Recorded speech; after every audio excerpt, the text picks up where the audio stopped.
we get going on that, because that is a strenuous block for sure.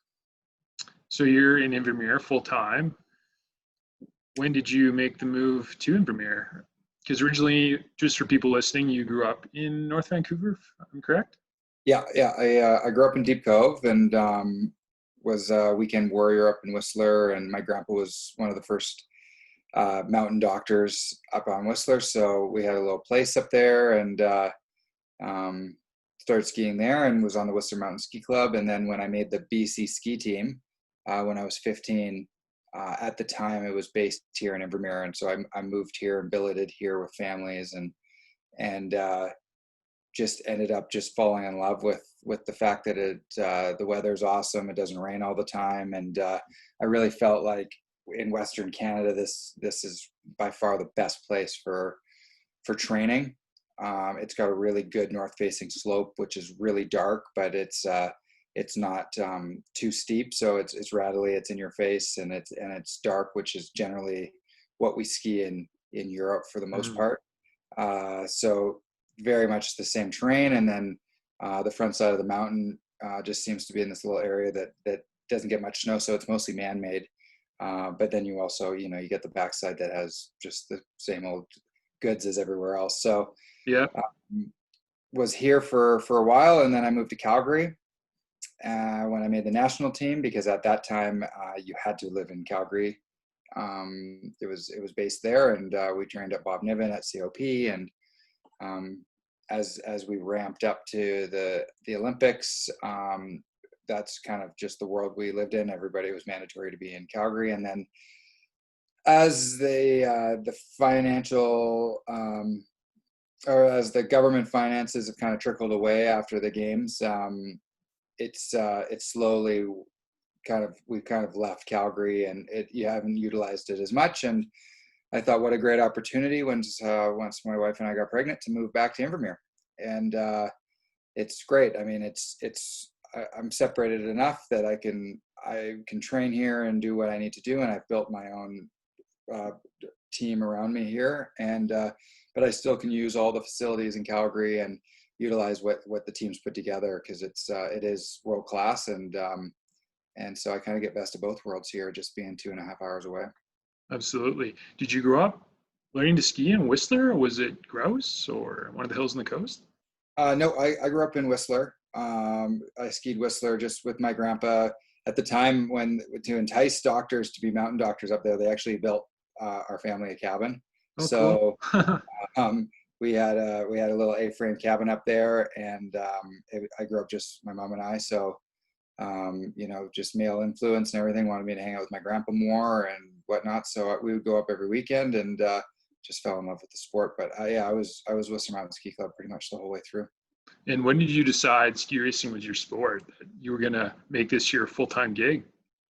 Pretty much, I think when I made the BC ski team. I hadn't really decided until I was 15, and making the team kind of made the decision for me. I really wanted to be a downhill mountain biker.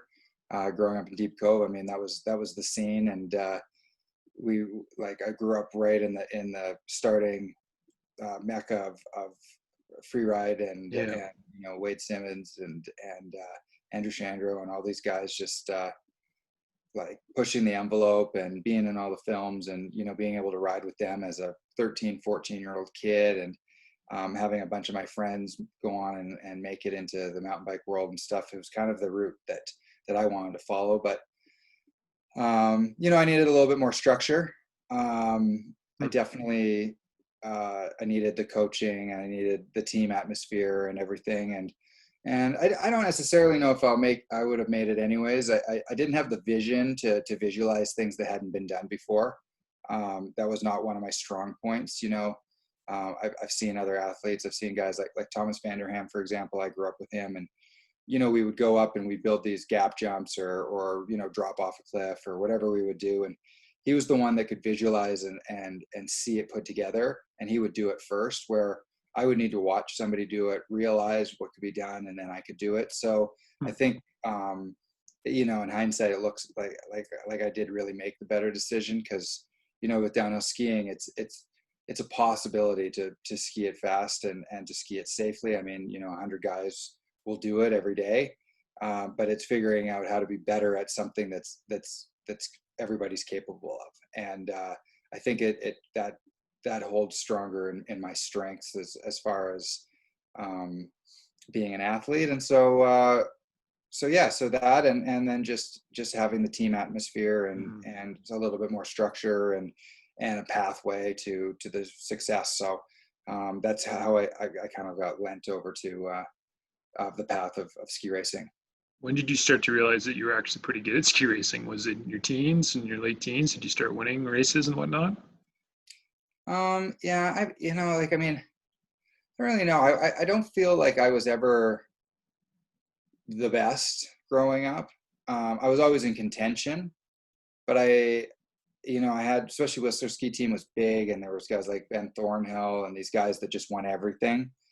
And, I was like second, third, fourth fiddle to these guys, and they got a lot of the attention. And so I never felt like I really had what it took, but I was good. I went to Topolino. I made the Whistler Cup team. I was always making these teams, but I was never a favorite just to go and win and be, I was never the guy. So I don't, maybe that kept me hungry or I don't know. But it wasn't until my first year World Cup, I think, that it was that all of a sudden I just was the little hot shot. I went into that season, my one and only summer on the development team, and Johnny Kachera and I were roommates at the Lake Louise NORAMs, and I was first in the 2 downhills and second in the 2 Super Gs, and he was vice versa. So he was first in the 2 Super Gs and second in the 2 downhills. And it just so happened that a couple of the older guys, one retired after Lake Louise or Beaver Creek, and then another one got injured. And so there was a couple spots, and next thing you know, I was like top 30 in the world before December. So just like all of a sudden I was there, and and I was on World Cup. So I missed a couple, even still to date, with running in some Europa Cups between World Cups when I needed them and stuff, I still think I'm at like 12 starts. So, I really did miss a whole step in racing for the better.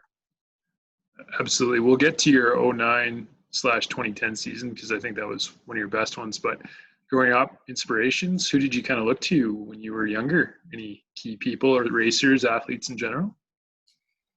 I don't feel like I looked up to any certain individual. I mean, Herman Meyer was obviously the guy that everybody wanted to be like, but he was just this far off figure that, I remember I was at the Whistler World Cup. I tried to get on the chair with him one time, and he scooted up and didn't go on the chair with me. And I was like, oh, what a guy. Like, just, I don't know. I didn't think much of it. I was like, oh, that was my chance to talk to him, and I didn't get it and whatever. But that wasn't a big deal. Wade Simmons, for sure. I think. Did you meet Herman after that, or have you come across paths since? Yeah. I've got a couple stories that I can tell you about Herman and I. Like, we had a riot lots of times. But at that point, and he's racing World Cup, and I'm like a little kid trying to get on the chair with him. Yeah. He was the man back early 2000s with the yellow helmet. Yeah, he was really winning everything, and he was the star. He was the stud for sure. And I didn't really follow ski racing. My stepdad had bought a bunch of the World Cup winning runs, but they were already old. He wouldn't buy them. Like, he bought them like a while before I got there. So I kind of knew, like, even the next, like the generation before that. And then I knew Herman, and I really didn't know any of the guys. And I actually think it helped me a lot, because when I made the World Cup, I really didn't know anybody. Right. I mean, Jeff Hume was my roommate when I first started racing there, and he really helped me a lot. And most of the time I was like, okay, so who's that guy, or who's that guy? And Jeff's like, what? You don't know? Like, these guys are like, that guy's ranked second in the world. That guy's third, fourth. and I really didn't know anybody. So that's like looking up to people. I really didn't look up to people. I would actually have to say though that I looked up to Wade Simmons, and he was just a pioneer, and he was a mountain biker, and just a badass dude and really good guy, and always gave us the time. And I looked up to him. And I think one of the other pieces of the puzzle is I never really thought that racing World Cup was unachievable, and I never gave it a second thought of if it was or if it wasn't. It just, in hindsight, I look at it now and I'm like, it never seemed unattainable, because Rob Boyd was from Whistler and he raced it. And not only did he race it, he won the race in Whistler, and everybody talked about it. And he was this iconic figure. And it just seemed like that was a very plausible scenario, that you could just do that. And so I never really I didn't really look up to him because he was done by the time I got there. But I was like, oh yeah, you can win a World Cup. Like that's a task that can be done. And so I think that helped me along the way to understanding that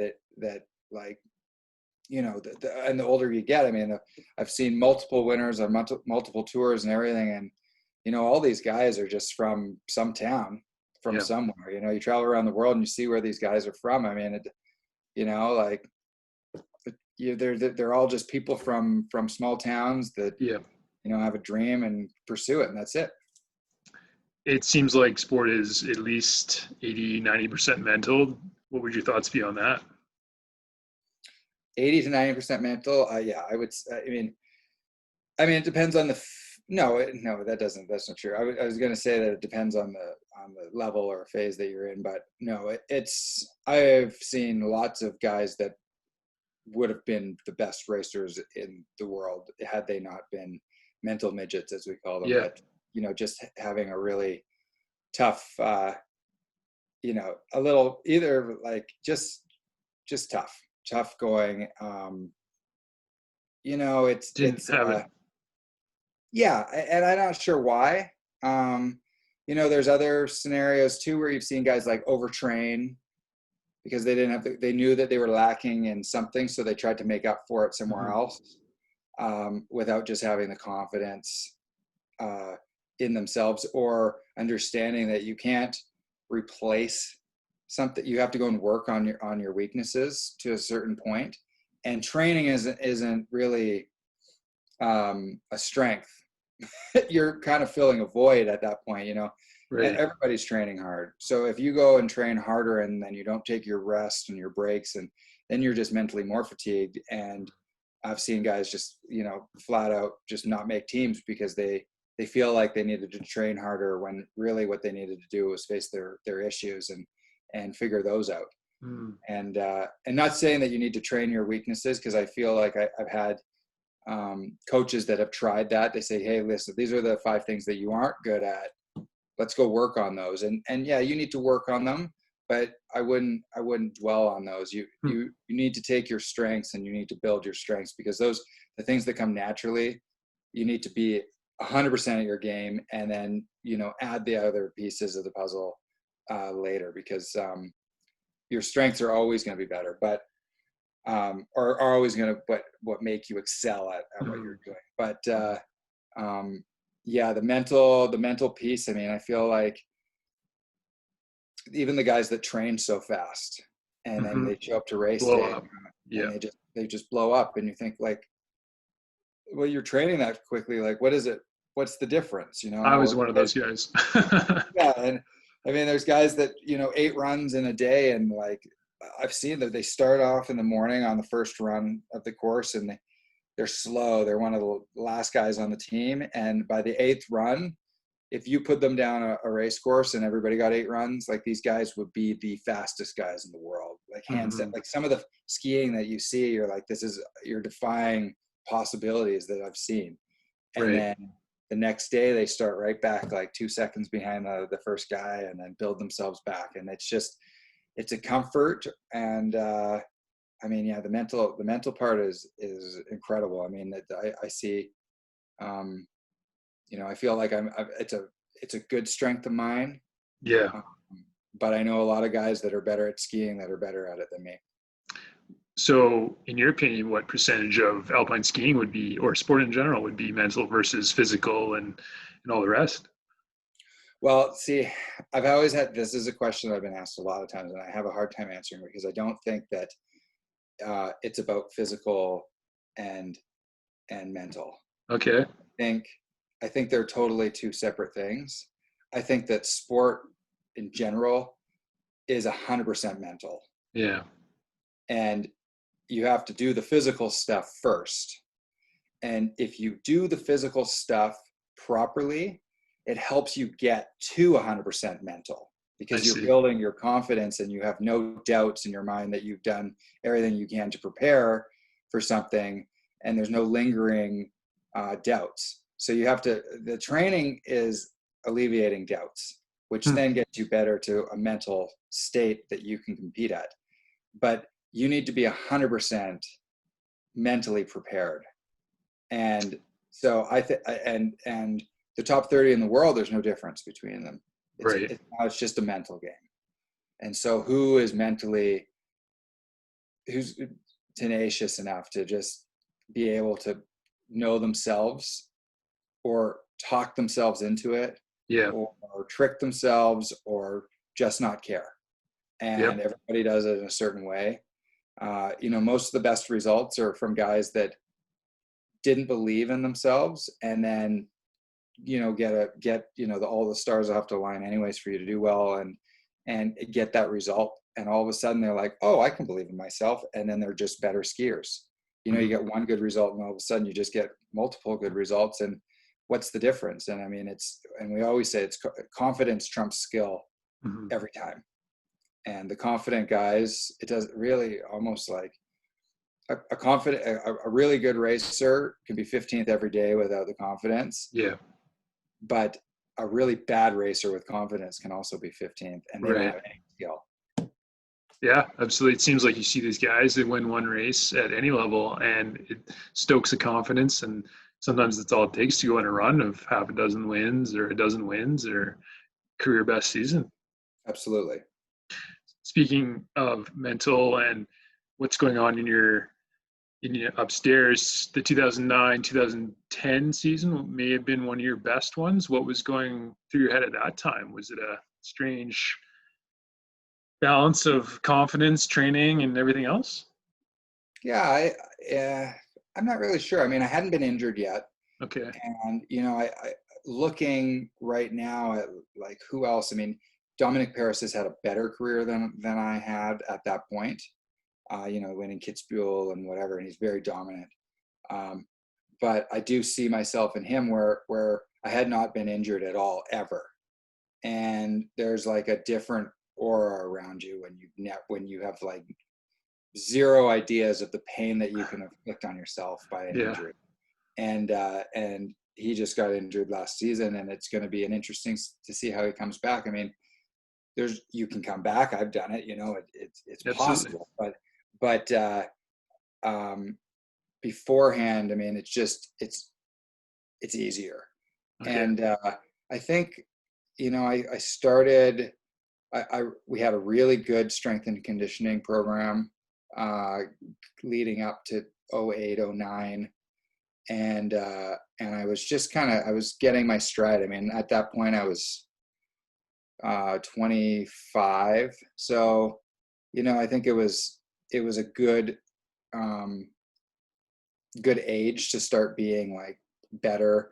I was getting a little bit more mature in my approach and getting to know the race courses, and my strength was there.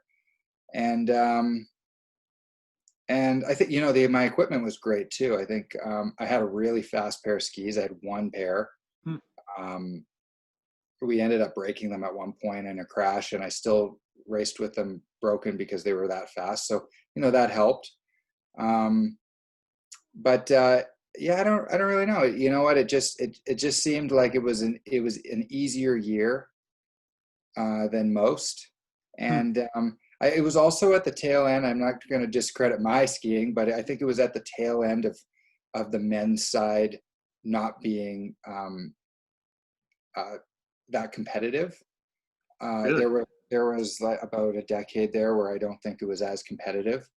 And with this new change of the guard of like 20 years of nobody really retiring, because everybody, when I started racing World Cup, nobody was really racing much over 30. Now they're racing 38, 39.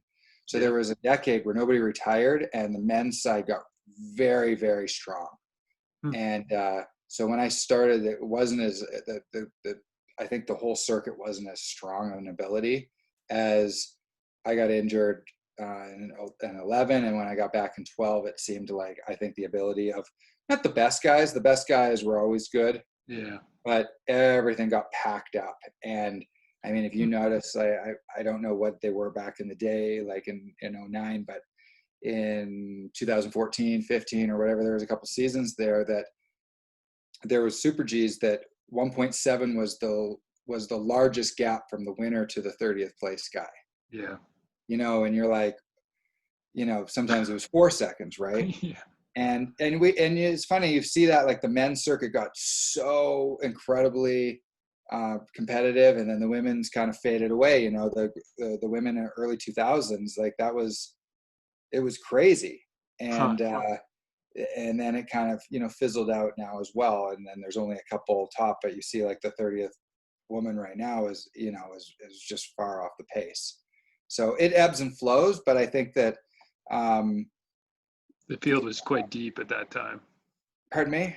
The field was quite deep at that time. Yeah, it was getting deeper, and it just seemed like I was on my game, and I knew the race courses, and it was good. But yeah, definitely after my injury in 11, it was a hard one to come back from, because it was a deep, deep field.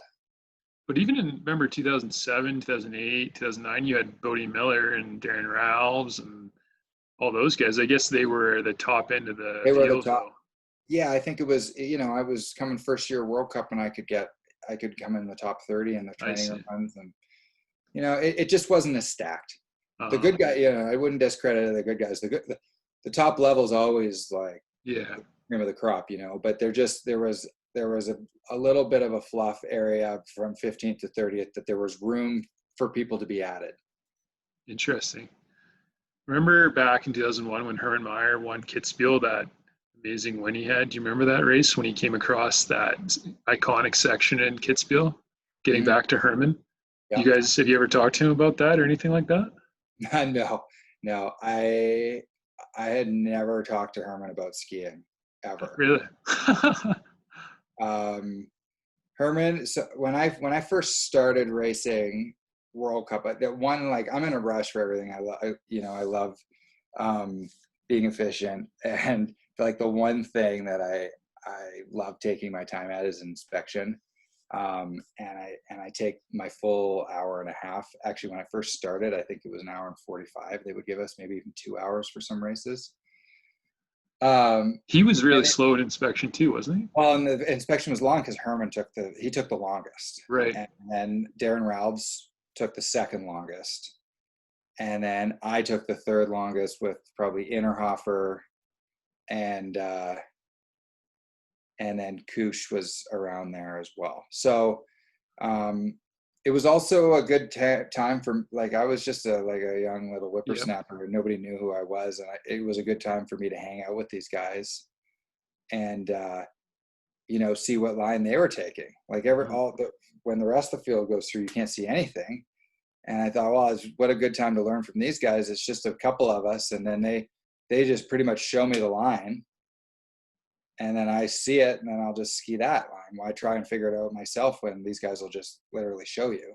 So I talked to him a little bit back then. I talked to Darren Ralphs quite a bit when I was in the back of the pack.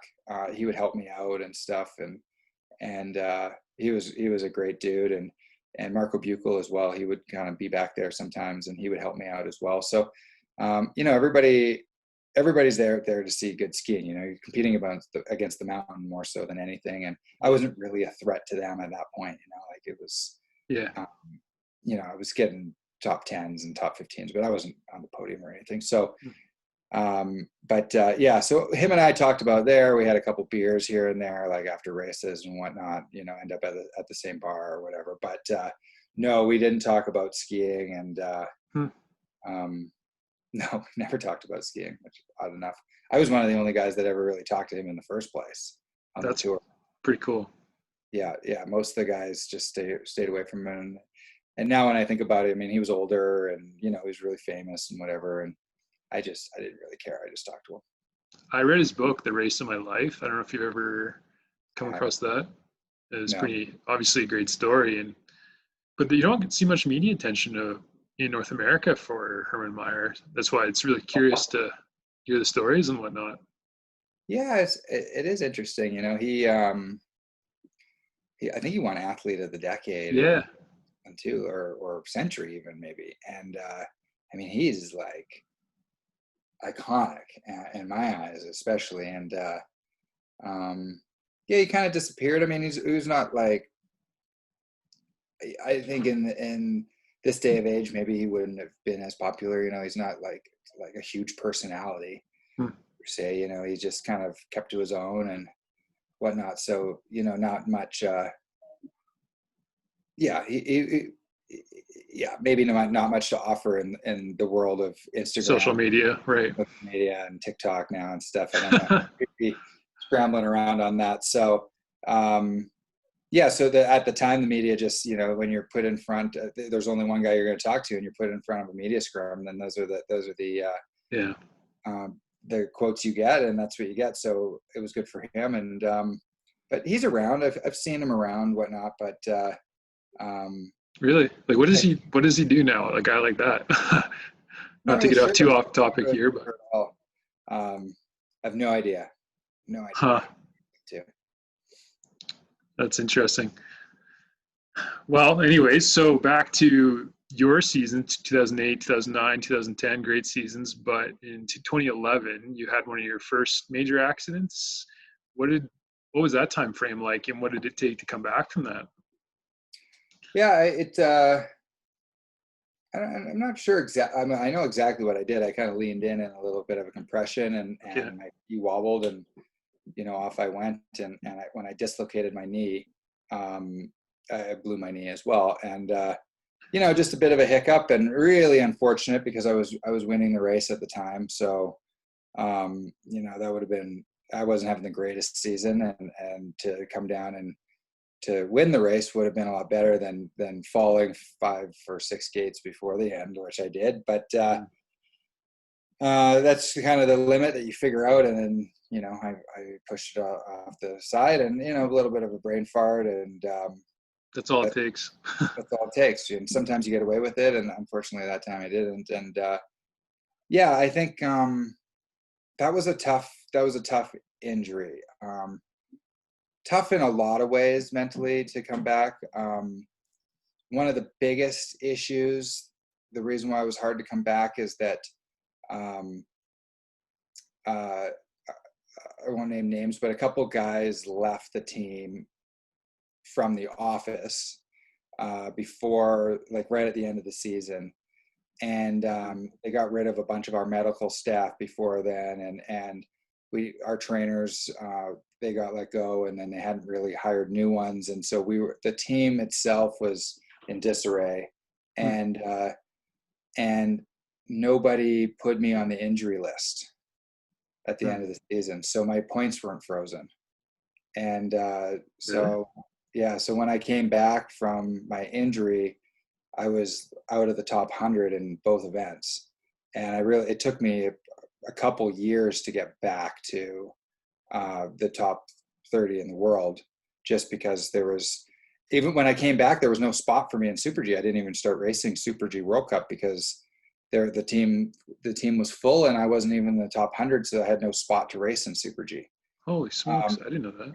Yeah, so there's that was really tough. I felt like I got let down there quite a bit, and then there was no trainers, and our physio staff that was the old physio staff took care of me, but did that just because they're caring in nature and wanted to see me succeed. But yeah, it was kind of a lost time. The team was used to running at a huge budget prior to the Olympics, and then with no Olympic with the Olympics past, it just kind of seemed like I got forgotten for a couple of years. So that part was tough mentally. I think not the easiest to come back from it, and definitely probably took me a season, if not longer, to get back. On snow, everything was good. The coaches were good, and I had my ski company was great, and my serviceman was awesome. But coming back as a first injury, trying to rehab, not understanding where to go, and just kind of being towed along, like I would have kind of left the team completely, which I ended up doing at one point.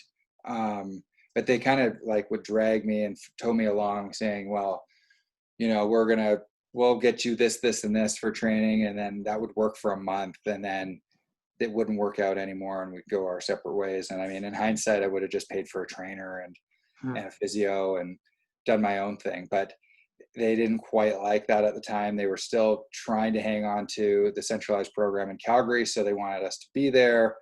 But at that time, Eric Gay had already left, but left Calgary and went back to Quebec. Francois Bourque retired because Calgary wasn't really working that well for him, 2 years earlier. And it was a really tough time. I think that there was just no leadership, and the governance was terrible throughout the whole system. So that was tough. I ended up moving to New York at one part of that, and I lived there for just under 3 months. New York City? Yeah, and I trained with Steve Nash's trainer there, Rich Beretta, and wow. And I did leave. I left. I needed, I couldn't just come to Invermere or Vancouver. It wasn't far enough away that the team would hold things over my head and say, I'm not going to be able to ski the next year or whatever if I don't train with their guys. And so I literally turned off my phone and went to New York.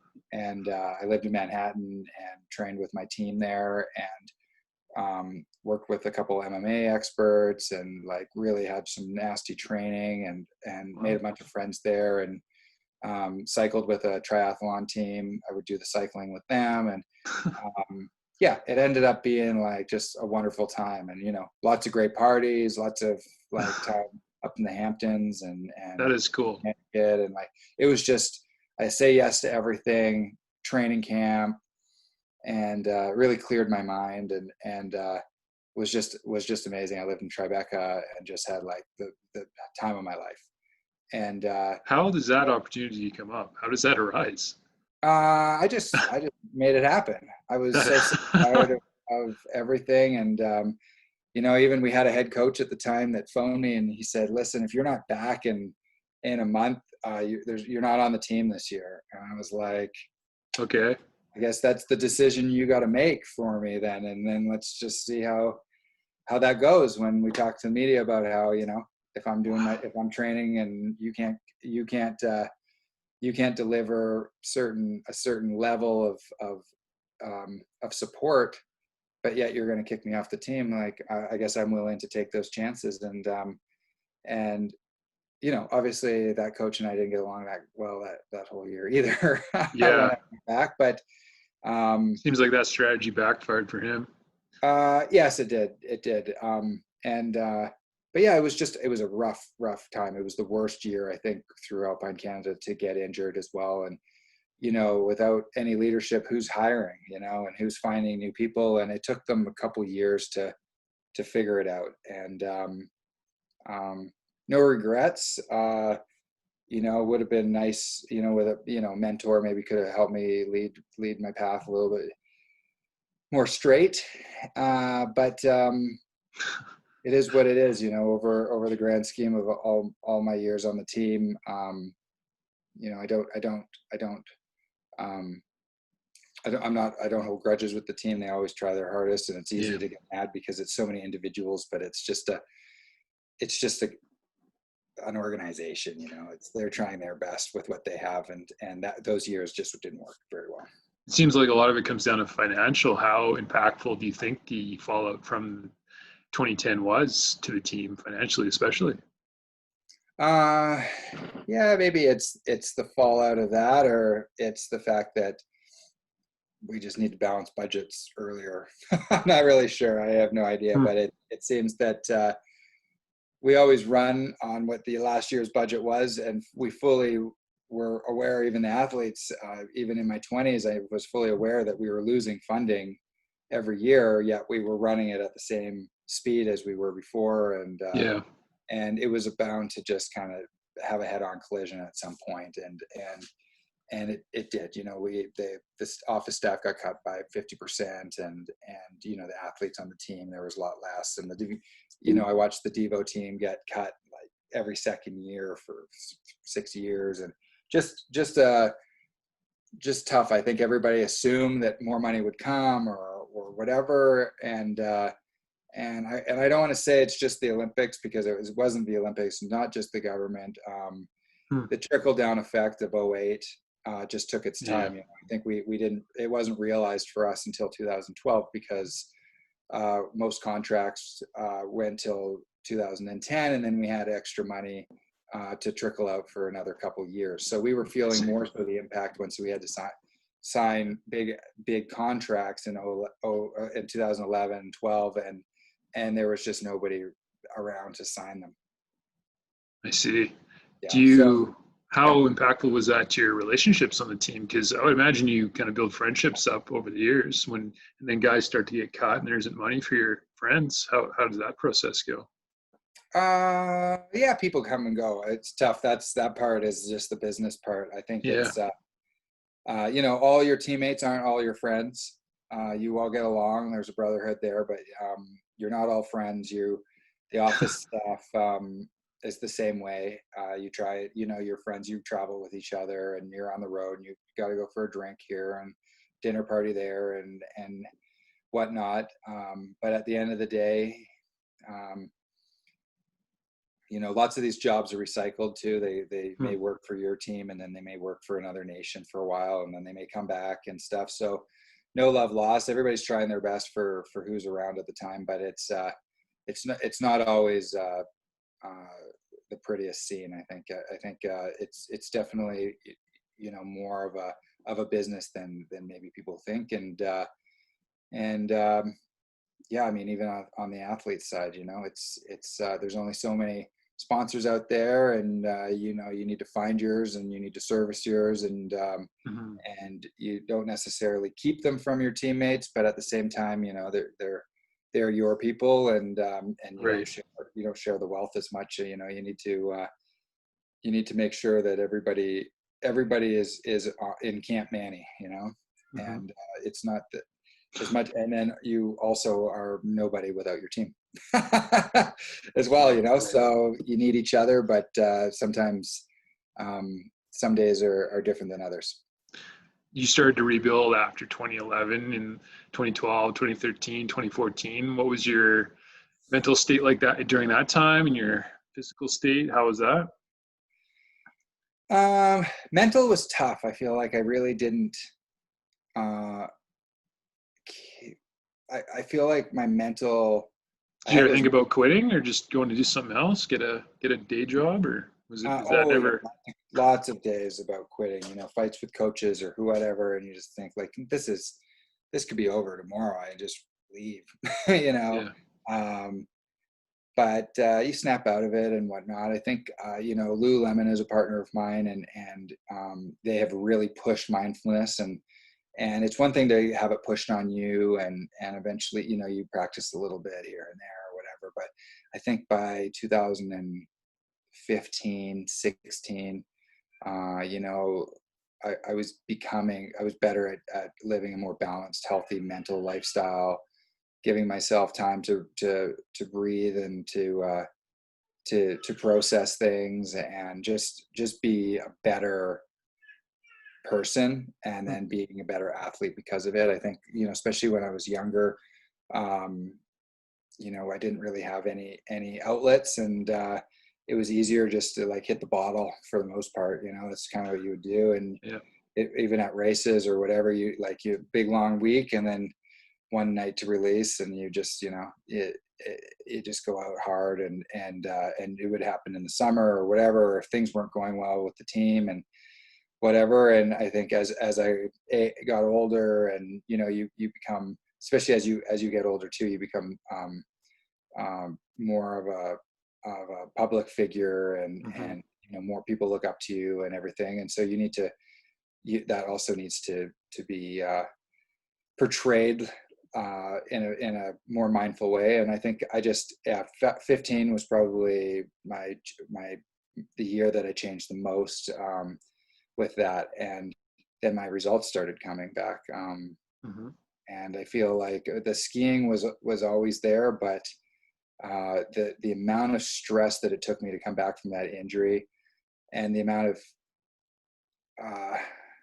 resentment that I had towards the team for my injury status, and the way I was treated and everything, it took me a long time to be the bigger person and get over my shit, most importantly, and then figure out how we're going to move on, because it's only my life that's affected. It's nobody else's, right? But mentally, I'm way stronger because of it, and I was very fortunate. I know lots of friends and athletes and everything that have not made it to the other side of that, because you're on a team like the Swiss and the Austrian, the Italians, all that stuff. You don't have a year or two buffer where maybe you float around 25th for 2 years, and then I floated almost out of the 30 for a couple of years, and then I come back down. I'm back in the top 15 for 2 years. I got a world championship medal. Yeah. It wasn't like I was gone. I was just searching for myself. And but lots of other teams, like that's your spot. You're gone. They'll get, there's the next best flavor. Yep. And that's it. So you're almost lucky in a sense. Yeah. So for all the negatives about what I was going through, there's also the realization that there's a lot of positives, because I was able to continue a career because of the situations that I was in. Mm-hmm. Speaking of balance, you got married and have had 2 kids, I believe, in the last few years. How has that impacted sport and your life in general? It's busier for sure. I mean, you realize every time you have filling it up with stuff. And so I have 2 kids, Toby and Sloan, and Sloan's 3.5. Toby's 3 months right now. And congrats, by the way. Yeah, thanks. Yeah, so it's the pandemic's been busy because we have a newborn, but it's been great. I love the fact that people love you for just you. They don't care what you do or whatever. They're just sad that you're going away skiing and whatnot. But they just, then Sloane's been skiing this year, and I got to ski with her a bunch, and it's just so much fun. And I don't know. It kind of, maybe it helps in a way to ski fast, because it kind of lessens the I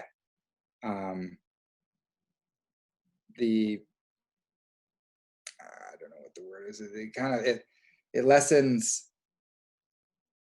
You still got a family to come back to the end of the day. Grandiose of skiing, maybe in your life. It's saying like,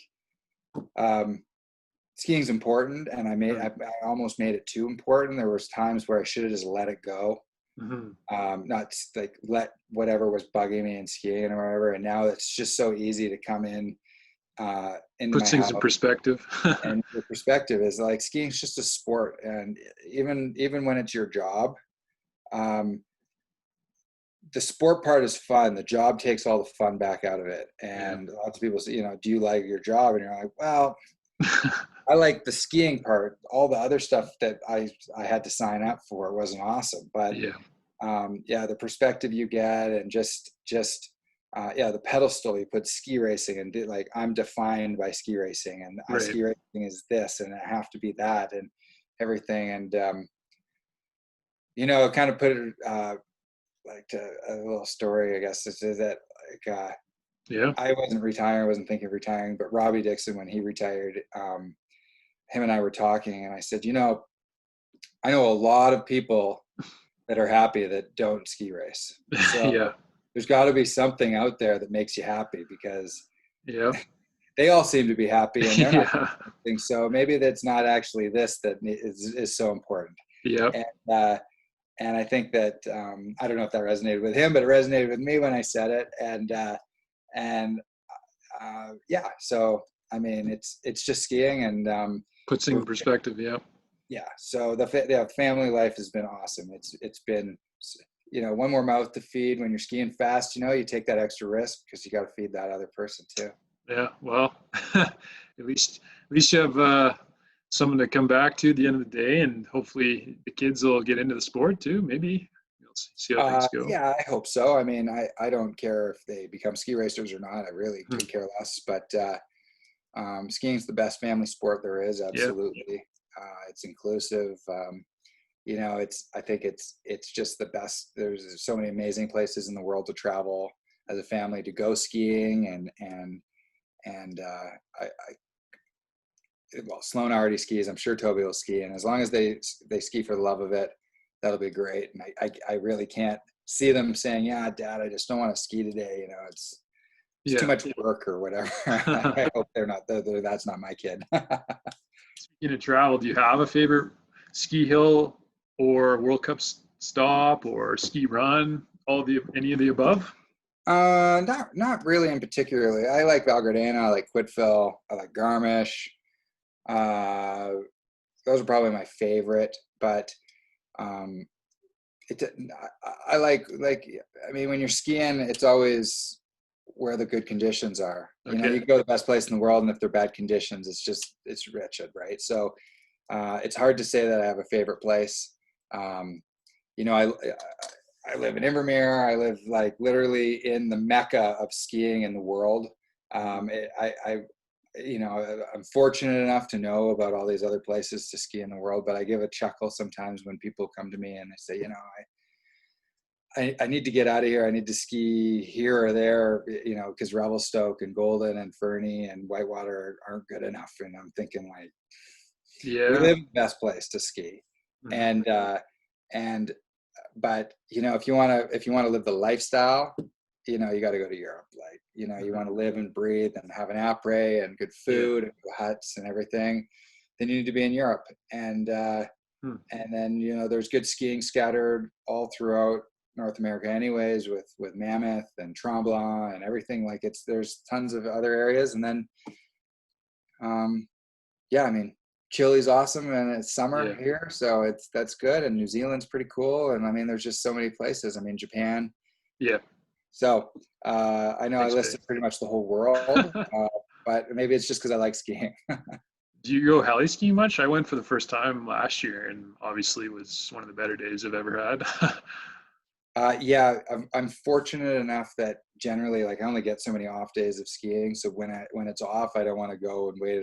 First of all, I don't really want to get up too early. Yeah. I also don't want to go and like wait in a line and then and fight for like one run. So I'll just go heli skiing when I've got a day off.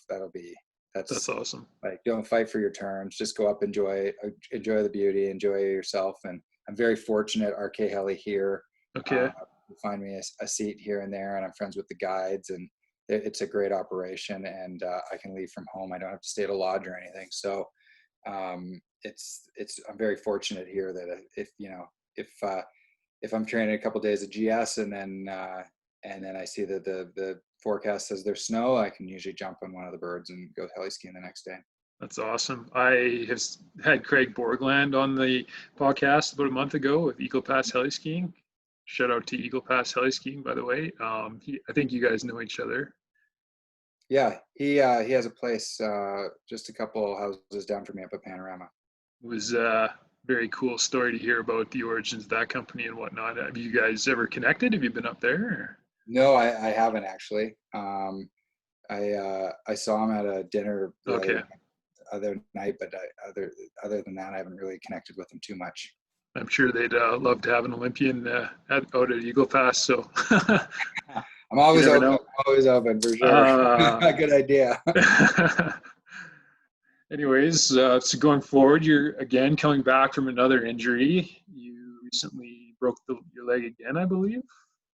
Yeah, the first I broke my fibular head off and I blew my knee, and this time I did a much bigger number on my leg. I broke my tib fib, and then I crushed my fibular head, and sorry, I crushed not my fibular head. I crushed my whole plateau, everything gone. Yeah. And so, like, fortunately, my knee was intact, which is strange, they said, but yeah. So it's been a year and a half of 11 surgeries. I'm like going under. I can tell you that's a lot 11. of time to go under. And the last one, I didn't think that I thought that we were just taking a screw out. And then when the doctor was in there, he noticed that I also needed meniscus surgery. So I woke up thinking I was going to walk out of the hospital, and then I ended up back on crutches for another 3 months. So that was a rough one, but it's feeling pretty good. I had compartment syndrome at the beginning, so they left my leg open for 2 weeks and just kept draining my leg, and it was pretty surreal to like literally look down at your leg and like, you know, a foot and a half of that leg is wide open, and you can see the guts and the muscles and everything when they would peel it back. But yeah, it seems to be okay. They from kind of like my just north of my boot top up to my plateau. They actually replaced the bone. The bone was shattered, so they couldn't fix that. So they replaced it with somebody's hip bone that was having hip surgery. So I guess they do whatever they do. I'm not really sure. I really didn't ask many questions. I just was happy that it was working out. And but they replaced that part of my leg with a hip bone. And yeah, so that was a process. It was a process, but it seems to be working. Dr. Frenchie is awesome. Him and I have been buddies for a long time. So, you know, I didn't need to rekindle our friendship, but this was a good way to get some quality time in. Yeah. And fortunately, I haven't seen him in 6 months because we've been finished with the surgeries. But he's been like such a champ, and he's dealt with a bunch of other athletes since then. And just yeah, the whole process has been pretty gnarly. But yeah, I'm feeling pretty good. I went for a run this morning, and you know, I'm feeling more like an athlete every day, and the meniscus feels good. And it's kind of the compartment syndrome seems to be what just kind of screws me over still. I've got I've got so much scar tissue going down that pulls on the muscles down in my ankle, and I still feel some pain, but it's not anything serious. You know, there's no damage that can be done. So you know, it's just keep doing it until it gets tight, and then break it up with the physio, and then keep going. And yeah, if it wasn't a pandemic, you know, we'd be skiing, but that is what it is at this point. Any good books or philosophies you're leaning on these days to get you through books? Yeah, I read well, first of all, I have a newborn, so I'm literally just up all night. But yeah, I've read a couple books. I can tell you literally, I can read a book and I can watch a movie and never remember the title. So unless the book was around here, which I was looking, I can't remember what books I read. But all business books. They're all business books. So it's just very repetitive, you know, hey, like this is how you can do this or that. And I enjoy to learn when I'm reading. So definitely, yeah, business is pretty much finance. I enjoy reading finance as well. So just yeah, just filling my time, I guess, because you don't have much time. yeah, with like just to decompress at night or whatever, and not just watch Netflix the whole time. But as he's sleeping and everything, I'll probably start getting back onto reading, you know, at least trying to read one book every couple of weeks kind of thing. And just, I think it's good for my brain to, you know, it wanders, and I love thinking about I'm a questioner, and so I question everything, and I wonder how to make it better and everything, and it's very exhausting. And sometimes I think I just need to sit down and listen to somebody else tell me what needs to be better. Do you ever talk to other athletes like Herman Meyer, for instance, on coming back from major injuries? Is that part of your routine, or is it mainly just following your own compass? No, I've talked to lots of the guys, not Herman, for example, but Didier Couche helped me with figuring out my brace that I have in my ski boot that I used last year. I don't need it anymore, but I talked to him. I talked to Tina Weirater the other day just for shits and giggles. Felix Neureuter and I talk quite often. I mean, I talked to There's some good people out there to kind of yeah, bounce Hans ideas off. Michael I talked to the other day, and yeah, I don't know. Do you build friendships on the World Cup circuit? Is that? Yeah, very much so. Very much so. I stay with a lot of these guys between races and stuff, instead of staying in a hotel. Yeah. Uh, if you can go back to one of their houses, Florian Scheiber, I stayed with him quite a bit in Innsbruck for a while, and a couple ex-racers up in Munich that I'll stay with or wherever. So, I have friends in Solden and Pitstall and Hintertux and Vaduz and everywhere. So I'll go stay with them, and yeah, we're all, it's a brotherhood for sure. It's been 10 plus years of 45 guys hanging around, and you're all in different hotels and stuff, and you all have a lot of mutual respect for each other, for what you're putting yourself through as far as like the downhills and speeds, and everybody's going up there understanding that there's a big risk and stuff. So everybody, I feel like everybody on the tour would give their shirt, and there's a lot of camaraderie up there. Did you ever get to know Bodie very well? Was he a bud of yours? Are you guys still in touch? Or no, I mean, Bodie and I talked. We've again, I mean, he's a bit older and whatnot, but we've shared podiums, and we've you guys were kind of successful at the same time, and yeah, we've had some drinks, and I've definitely chatted with him. But no, we're not buddies by any stretch of the imagination. But again, same thing. We're same mutual respect, and he's helped me out. Some race courses when I was feeling nervous or whatever. He's pepped me up, given me a pep talk and stuff. We're all the stop of the race course. Everybody's looking at everybody and saying, "Hey, listen, have a good day today," and everything. Like we all have each other's backs. It's not a head-to-head competition. It's about who's fastest that day, and everybody's got their plan. And at the end of the day, a good race. The first part of the good race is having everybody go down safe, and then the second part is how you place.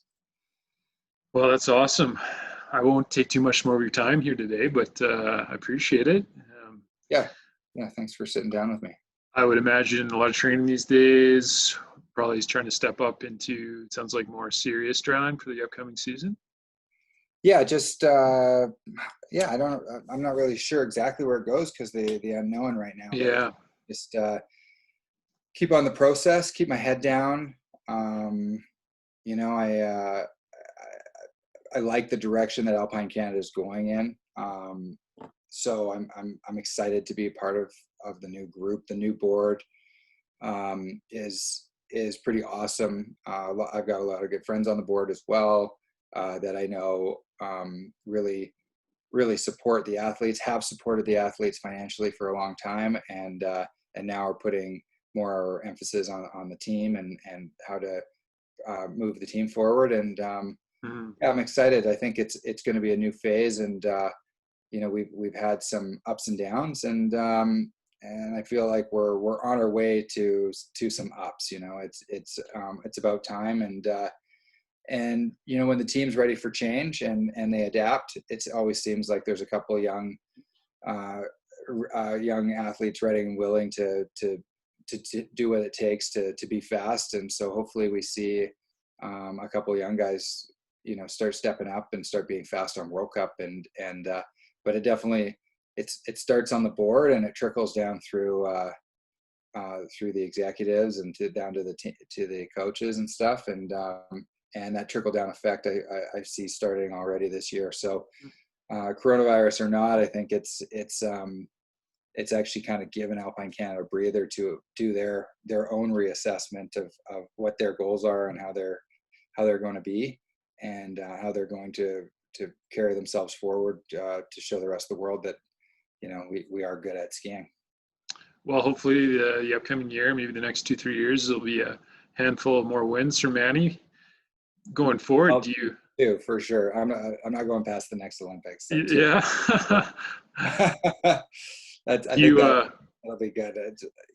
I'm getting pretty rickety and old already in the sports world, but this comeback would be great, and I still have it in me. But I don't think that I'll be pushing much longer past that. Do you see yourself moving into a management position with Alpine Canada? Yeah, I would love to. I would love to be in some kind of management role within Alpine. I did apply for the CEO position, this new CEO position that they haven't named yet. Really? I didn't get it. Huh. But everybody's fully aware that they heard my stories of where I feel like where we can improve and how we can improve, and from an athlete's point of view and an athlete's approach on how to build a better national pipeline, and how to re-strategize skiing from the bottom up, and how to hopefully motivate everybody to align their goals. But they have different goals in sight right now on what their CEO would what their role would entail. But at the end of the day, I would also be very happy to assist the CEO in whatever capacity, and or play whatever role I could, be it lots of different roles. I mean, I feel like I know skiing almost better than anybody else in Canada, and there's still lots to learn, and there's lots of opinions that I could listen to across the board. But all in all, I think that's where my heart is for the most part. I'd love to get back to this sport that's given me so much. I know so much about it,